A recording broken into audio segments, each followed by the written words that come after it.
রাজধানীর আবহাওয়া অধিদপ্তরে আছেন সহকর্মী রহিম রুমন। আমরা সরাসরি চলে যাচ্ছি তার কাছে সেখানকার সবশেষ তথ্য জানতে। রুমন, আপনি তো সকাল থেকে রাজধানীর বিভিন্ন এলাকা ঘুরে দেখেছেন, এখন আছেন আপনি রাজধানীর আবহাওয়া অফিসে। সেখানকার পরিস্থিতি কেমন দেখছেন? রাজধানীর কোন কোন এলাকায় আসলে জলাবদ্ধতা তৈরি হয়েছে এবং সকাল থেকে তো অফিসগামীরা অফিসে যেতে ভোগান্তির শিকার হয়েছেন, মানুষের ভোগান্তির চিত্র আমাদের জানাবেন।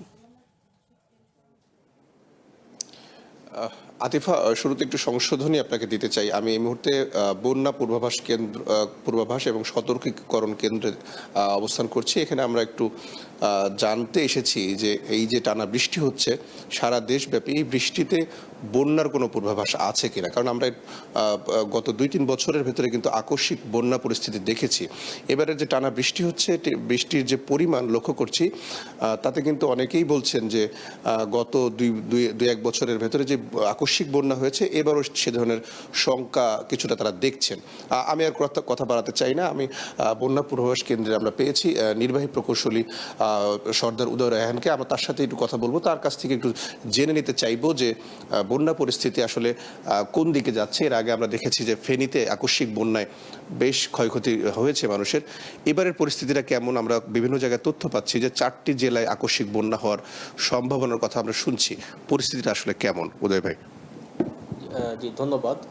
আজ 8ই জুলাই 2026 খ্রিস্টাব্দ সর্বশেষ প্রাপ্ত তথ্য অনুযায়ী বর্তমানে বান্দরবান জেলার সাঙ্গু নদী বিপদসীমার 96 সেন্টিমিটার উপর দিয়ে এবং মাতামহুরী নদী বান্দরবনের লামা পয়েন্টে বিপদসীমার 14 সেন্টিমিটার উপর দিয়ে প্রবাহিত হচ্ছে।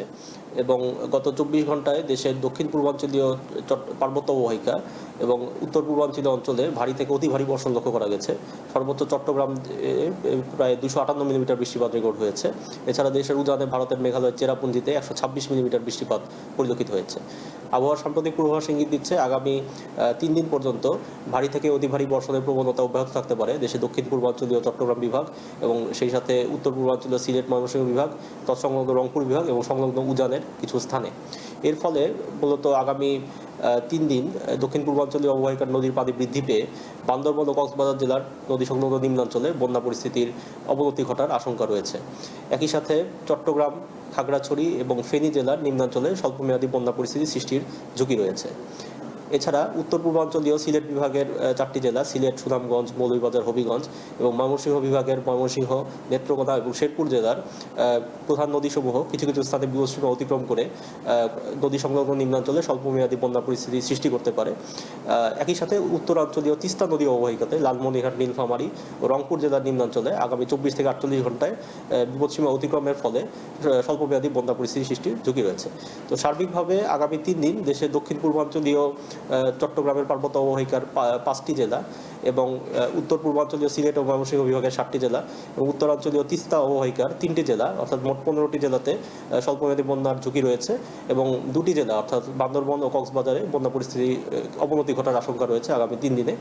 তবে 3 দিন পরবর্তী সময়ে ভারী থেকে অতি ভারী বর্ষণের প্রবণতা হ্রাস পেতে পারে এবং তখন নদ-নদীর পানি দ্রুত হ্রাস পেয়ে পরবর্তীতে ক্রমান্বয়ে পরিস্থিতি স্বাভাবিক অবস্থায় চলে আসতে পারে।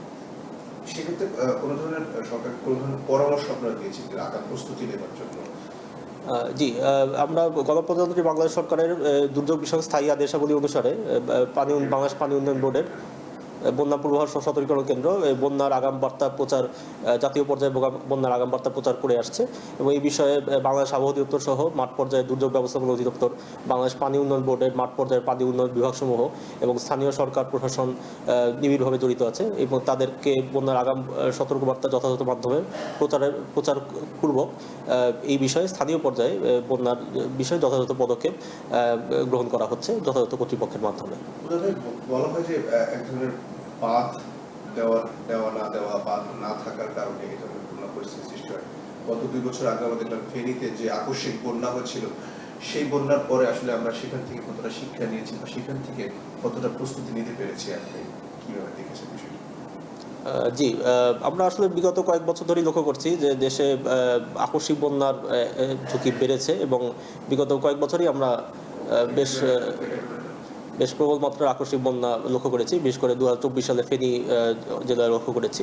তো সেই প্রেক্ষিতে আমাদের যে দুর্যোগ পূর্ব, দুর্যোগকালীন এবং দুর্যোগ পরবর্তী সকল ক্ষেত্রেই আমাদের এই বিষয়ে যথাযথ বন্যা ব্যবস্থাপনার জন্য পদক্ষেপ গ্রহণ করা শুরু হয়েছে। যেমন দুর্যোগ পূর্ব ক্ষেত্রে মূলত আকস্মিক বন্যার আগাম পূর্বাভাস এবং